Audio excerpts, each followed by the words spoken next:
Hello. I wonder what you've learned about Rwanda so far. Today we're going to be talking about what people eat in Rwanda.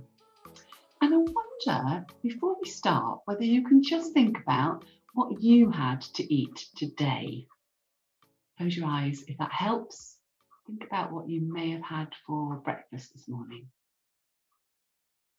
Or if you're watching this afternoon or the evening time, think about what you had for lunch. What you had for tea last night. And I wonder, while I'm talking, if you can think about what's the same about this food, the same between the two countries, Rwanda and the UK, and what's different to the food that you may eat at home. Well, Rwandan food is quite simple. It's not spicy or hot, and they eat quite simple meals made from locally grown food, sometimes the food they've grown outside their houses. When we looked at Rwandan houses, do you remember they were growing the fruit and vegetables outside their homes, out in the countryside? And Rwandans like to eat lots and lots of vegetables.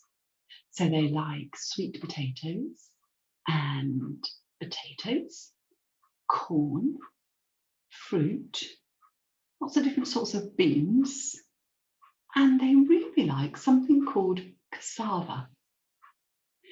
We don't have cassava very often in this country. It's quite rare to find it here, but it's a vegetable that looks a little bit like a parsnip at the end. And the parsnippy bit, the root of it, can be dried to make flour, which means that you can then go on to make cassava bread. It's bread from a vegetable. You can also eat its leaves, and they're quite often very dark green when you boil them up, a little bit like very dark cabbage. So Rwandans eat a lot of vegetables. I wonder if you know what a person that eats only vegetables is called. Vegetarian or a vegan, maybe. Rwandan people don't eat meat very often. In fact, people out in the countryside or the poorer families sometimes don't eat meat at all, and most Rwandans really only have it about twice a week. So it's a very vegetable-heavy diet, we say. Lots of vegetables are eaten in Rwanda. In fact, we might eat beef that comes from a cow.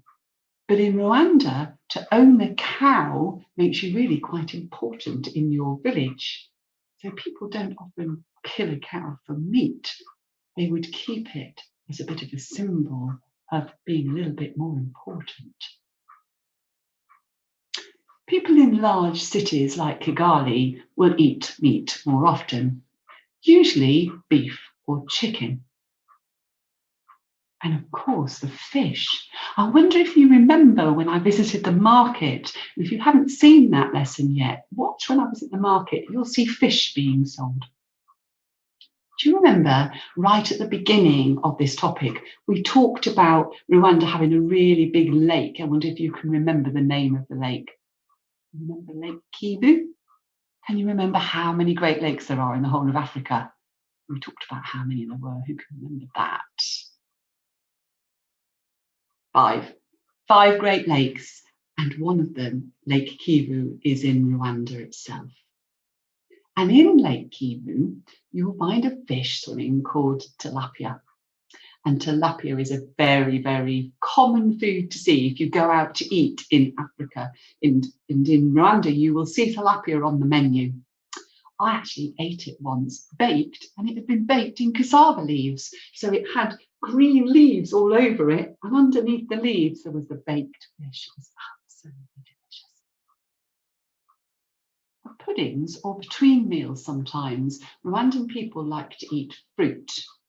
They don't tend to eat really sweet things like chocolate and sweets very often, but they do enjoy their fruit, and the fruit that grows in Rwanda is absolutely amazing. Have a look at this picture here. This is me. I'm collecting guava, little guava fruit, which is really, really sweet fruit. I'm picking it off the trees, and that Picture was taken on an island in the middle of Lake Kivu. So that's me collecting guavas and eating them off the trees. Absolutely delicious. They also like to eat passion fruit. Passion fruit there is really beautiful. Here is growing on a tree. That one.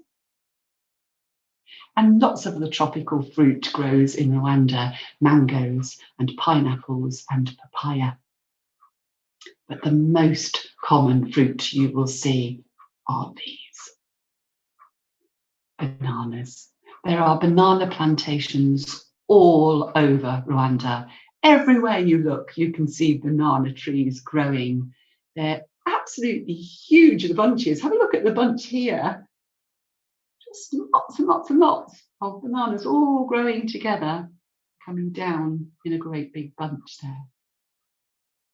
And when I was in Rwanda, I learned something about bananas. They grow 3 different kinds.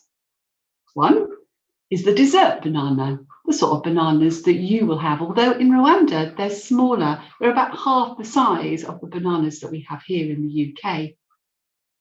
So they grow dessert bananas. They grow cooking bananas, and that's a different variety, and those you boil up, you cook down, and they make a kind of banana paste, which is delicious. And there's a third type, you're not going to believe this one. Beer bananas, and they actually make beer out of bananas in Rwanda. So there's dessert bananas, cooking bananas, and beer bananas, 3 different kinds, and they grow everywhere. African people like to drink tea. It's known as African tea, and it's a little bit different to the tea that we have here. It's made with milk, boiling water, black tea leaves that grow in Rwanda, and then Rwandan people like to put honey or sugar into their tea.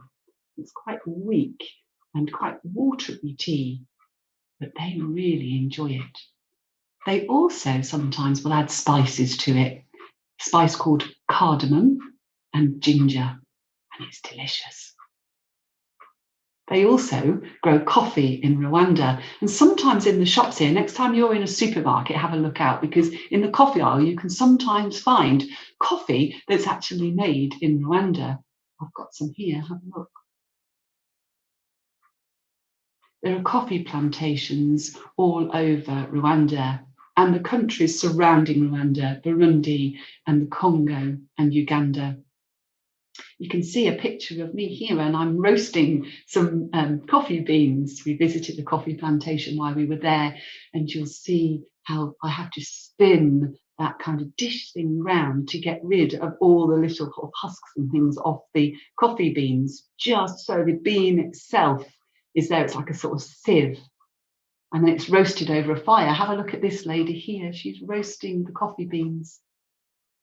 And the longer you roast them, the weaker the coffee is. So if you only want it, if you want it quite strong, you only roast it a bit over the fire. And if you want a milder, not so strong coffee, you roast it less. The coffee beans come out either really dark brown or a slightly lighter brown or a really light brown, depending on how strong they're going to be. Another drink that's really popular in Rwanda is soda, kind of fruit soda, like Fanta. And orange Fanta is one of the most common drinks you'll see, but you will see Coca-Cola as well. Now, when we visited a school in Rwanda, they had a really clever trick. If the children behaved really, really well, or they've done really good work, they have what they call a virtual Fanta or a fake Fanta. And this is what the teacher will do. So if you've done really well at school today, this is what the teacher would do. She'd pretend that she was giving you some Fanta, and she'd do this.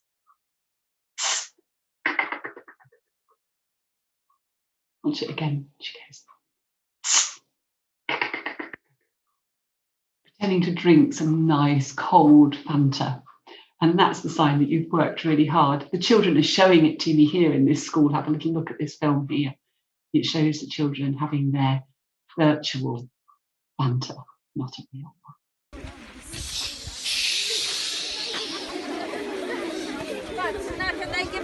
Okay, ngaho namwe ni mubahe Fanta.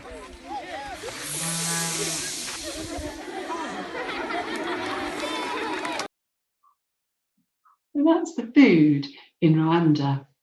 Quite different here. Some things the same. We have tea and coffee, but slightly different in Rwanda, isn't it? We eat vegetables, but probably not as many as the Rwandan people eat. And we certainly eat more meat here in the UK. I wonder what else you learnt today that was different.